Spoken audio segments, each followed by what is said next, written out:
ପୂର୍ବରେ ଜଗନ୍ନାଥ, ପଶ୍ଚିମରେ ଦ୍ୱାରିକାନାଥ, ଉତ୍ତରରେ ବଦ୍ରିନାଥ, ଦକ୍ଷିଣରେ ରାମେଶ୍ୱରମ। ଏଇ ଚାରିଟି ଧାମ ବିଷୟରେ ଆମେ ଛୋଟବେଳଠୁ ଜାଣିଛନ୍ତି। ଆଉ ଏଇ ଚାରିଟି ଧାମ ବିଷୟରେ ଯେତେବେଳେ ଆମ ଅଜା ଆଈ ଜେଜେ ଜେଜେମା କଥା ହୁଅନ୍ତି ଯେ ଆମକୁ ଚାରିଧାମ ଦର୍ଶନ କରିବାର ଅଛି, ସେଇ ଚାରିଧାମ ଯିଏ ଦର୍ଶନ କରିଦିଅନ୍ତି ସିଏ କୁହନ୍ତି ଯେ ତାଙ୍କୁ ସବୁ ପ୍ରକାର ପୁଣ୍ୟ ମିଳିଗଲା।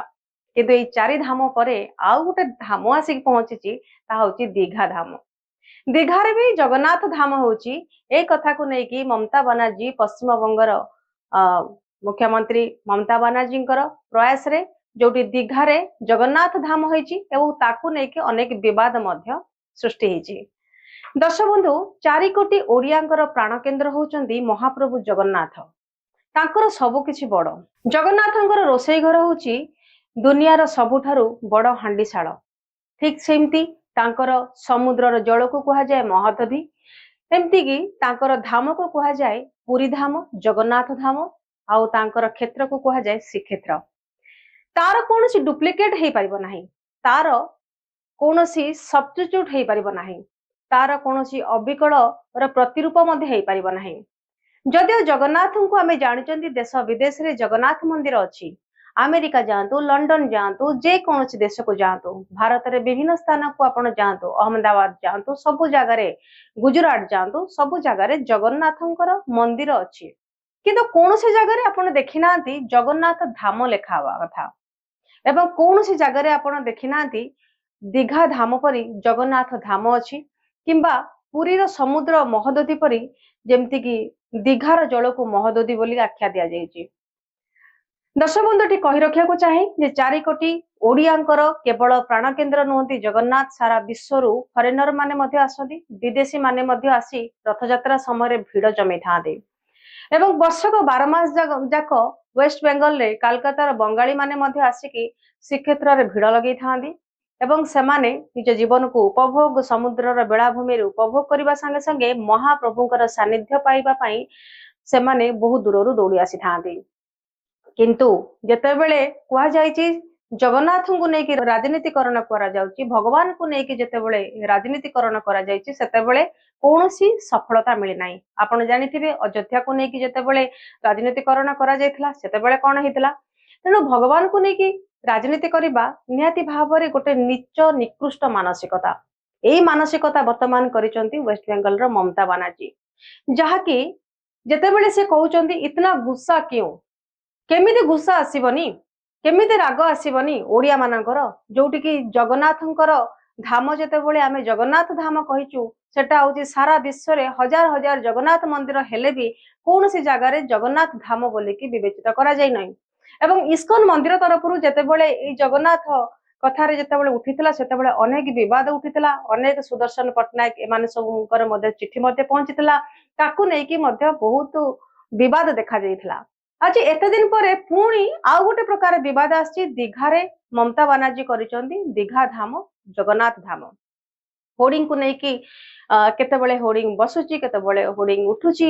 ପୁଣି କେତେବେଳେ ବସୁଛି, ପୁଣି କେତେବେଳେ ଉଠୁଛି, ଏହାକୁ ନେଇକି ମଧ୍ୟ ଅନେକ ଚର୍ଚ୍ଚା। ଯେତେବେଳେ ଆଇନ ମନ୍ତ୍ରୀ ଆମର କହିଲେ ପୃଥ୍ୱୀରାଜ ହରିଚନ୍ଦନ ଯେ ରାମକୃଷ୍ଣ କହୁ କହୁ କହିଦେଇଛନ୍ତି ଦାରୁ କେବେ ବି ଯାଇନାହିଁ। ଜଗନ୍ନାଥଙ୍କର ବଳକା ଦାରୁରେ ଯେତେବେଳେ ରାମକୃଷ୍ଣ କହିଛନ୍ତି ଯେ ଦୀଘାର ଜଗନ୍ନାଥ ତିଆରି ହେଇଛନ୍ତି, ରାମକୃଷ୍ଣ ଆମର ବଳକା ଦାରୁରେ ଯେତେବେଳେ ଜଗନ୍ନାଥ ତିଆରି ହେଇଛ ବୋଲି କହିଛନ୍ତି, ଏଇ କଥାକୁ ନେଇକି ଅନେକ ଆଲୋଚନା କରାଯାଇଥିଲା। ବୈଠକ ଉପରେ ବୈଠକ ବସିଥିଲା। ଅରବିନ୍ଦ ପାଢୀ ମଧ୍ୟ ଏହାକୁ ନେଇକି ଅନେକ କିଛି ପ୍ରଶ୍ନ କରିଥିଲେ। କିନ୍ତୁ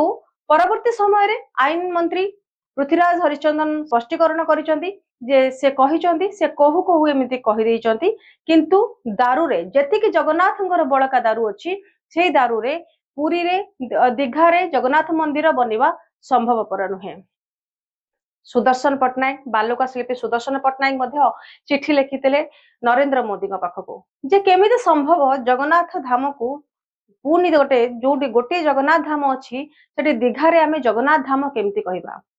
ଏବଂ ଗଜପତି ମଧ୍ୟ, ପୁରୀ ରାଜା ମଧ୍ୟ, ସିଏ ମଧ୍ୟ ଏକଥାକୁ ପ୍ରେସ ମିଟ୍ କରିକି ତାଙ୍କର ବୟାନ ଦେଇଥିଲେ। ସିଏ ମଧ୍ୟ କହିଥିଲେ ଶ୍ରୀକ୍ଷେତ୍ର ହଉଛି ଗୋଟିଏ କ୍ଷେତ୍ର, ତାର ଆଉ କୌଣସି ନାମ କରାଯାଇ ପାରିବ ନାହିଁ। ଯୋଉ ପିଲାଟି ଫାଷ୍ଟ ହୁଏ କିମ୍ବା ଯେକୌଣସି ଜାଗାରେ ପ୍ରଥମ ସ୍ଥାନ ଆମେ ଦେଖନ୍ତି, ସେ ପ୍ରଥମ ଜଣେ ହୁଏ, ତା ପରଠୁ द्वितीय तृतीय चतुर्थ पंचम स्थान रे रही पारिबे किंतु प्रथम तो जणे हुए सेमती जगन्नाथंकर श्रीक्षेत्र होची गोटिए पुरी धाम होची गोटिए जगन्नाथ होचंदी बड़ ठाकुर तांकू आउ गोटे जगार अविकल रूप करवा एटा केते दूर समीचीन जमिति जगन्नाथ धाम आमे कहउचंदी सेमती दीघारे केबे भी जगन्नाथ धाम हेई परिबा नाही दीघार समुद्र जल को केबे आमे महोदधि भाव रे कहि परिबा नाही जगन्नाथ मंदिर हेले हमर किछि मना नाही स्वागत योग्य ठाकुर सर्वत्र रहंती एवं ठाकुर जो पत्थर को मध्य आमे ठाकुर मानि थांतु ठीक सेमती जगन्नाथ मंदिर जेतेबेले देश विदेश चारिआडे जगन्नाथ मंदिर रही चारिआडे रथ यात्रा होची देश विदेश जदि आपण अमेरिका देखिबे लंडन देखिबे सब जगह रथ यात्रा एते माने आडंबर रे पालित होची जेमिति कि सत जेमिति लागे जे पुरी रे जगन्नाथ मंदिर जेमिति तयारी होची समते सेठी मध्य सेमती भाव रे लोक माने आनंदर सहित उत्साहर सहित जगन्नाथ मंदिर को जाउचंती एवं जगन्नाथ दर्शन करूचंती नीतिक्रांति अनेक किछि मध्य पालन करूचंती किंतु तार माने नुहे जगन्नाथंकर पुरी रो जगन्नाथ मंदिर जहा विश्वर जेकोसी जगार जगन्नाथ मंदिर अच्छा सब जगार सेया भगवान को आमे जेकोसी जगार रही डाकी परिबा गोटे पत्थर मूर्ति को मध्य आमे कहि परिबा जगन्नाथ बोलिकी जहा मनरे प्रभु जेमती देखा जाती ताकू से सेमिति देखा जाई परिबो किंतु जोटार मूल पिंड जी ताकू आमे केबे भी परिवर्तन करा जाई परिबो नाही जेमती कि ममता बानार्जी राजनीतिकरण करिया पई एवं हिंदू मानक मन भितरे जागा नबा पई जे दीघा को से दीघा धाम बोली करिसंती जगन्नाथ धाम करिसंती यह निहाती भाव रे फलप्रद हेबो नाही आ जगन्नाथ मध्य यहा को केबे फलप्रद करई देबे नाही ता भितरे आउ गोटे कथा मध्य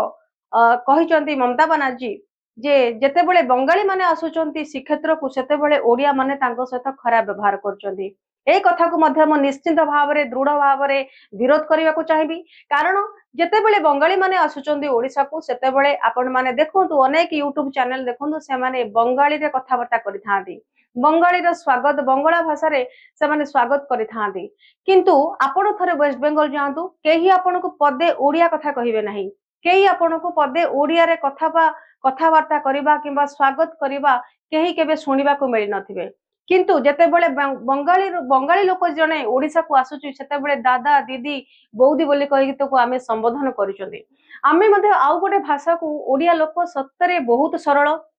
से माने आउ गोटे भाषा शिखिबा उद्देश्य रे सेमानक सहित बंगाली रे मध्ये कथाबार्ता हेई थांती किंतु बंगाली माने केबे भी ओडिया कथा कहि न थांती ओडिया रो पखाळ ओडिया भाषा ओडिया ओडिसा रे जेते सुंदर सुंदर जिंस अछि ता विश्व स्तरीय ताकू आमे प्रमोशन आमे करिबारे सब बेले पई कापणता आमे देखि थाउ किंतु आपण केरल रो टूरिज्म कथा कहंतु किंबा जे कोनोसी जागा रे इडली बरा कथा कहंतु ताकू प्रमोशन करिया पई से देशर प्रत्येक नागरिक लागि पड़ती किंतु आम ओडिसार लोक मानक भितर एबे भी कोठी ना कोठी टिके कार्पण्यता रहिछि जे पखाळ को नेकी आमे गर्व करंती नाही जदियो यह अधिकांश परिमाण रे वर्तमान तार युग परिवर्तन हे जाइछि एवं पखाळ को नेकी विश्व स्तर रे बेस्ट खाद्य भाव रे ताकू मान्यता मिलिछि किंतु ताकू माने आमे प्रमोशन करिया पई एबे अवश्य आमे धीरे धीरे अग्रसर हेलेनी किंतु आपण आउ गोटे कथा देखंतु सब ओडिसार भल जिंस जेमति कि रसगोल्ला को पाइन अनेक समय विवाद उठिला जे रसगोल्ला कहार ओडिसा लोक कहले रसगोल्ला ओडिसा लोकंकर बंगाली माने कहले ओडिसा लोक रसगोल्ला होची बंगाली मानकर किंतु जगन्नाथंकर प्रिय खाद्य होची रसगोल्ला जगन्नाथंक पाखरे भोग करा जाय छेनापोड़ रसगोल्ला तार अनेक जदि आपण देखिबे हजार हजार वर्ष पुराणार लेखा होची रसगोल्ला होची आम जगन्नाथंकर रसगोल्ला होची आम ओडियांकर आउ किछि वर्ष पूर्व को भरी जांतु ओडिया भाषा एक स्वतंत्र भाषा नय एक कथा मध्य बंगाली माने कहितले किंतु मु एठी जातिगत भाव रे कोनोसी विभेद करिया को चाहुनी जेमति कि हमर कवि जयदेव को मध्य कहितले जयदेव को घर होची कोलकाता रे जेमति रसगोल्ला होची बंगाली मानकर पुणी बर्तमान ओडिसार बड़ ठाकुर जगन्नाथ को दीघारे ट्रांसफर करिके ताकू आउरी गोटे जगन्नाथ धाम बा पुरी धामर आउ गोटे द्वितीय जगन्नाथ मंदिर बोली कि कह जाउची ता निश्चित भाव रे एटा केबे फलप्रद हबो नाही जदि रसगोल्ला आमर कवि जयदेव जदि आमर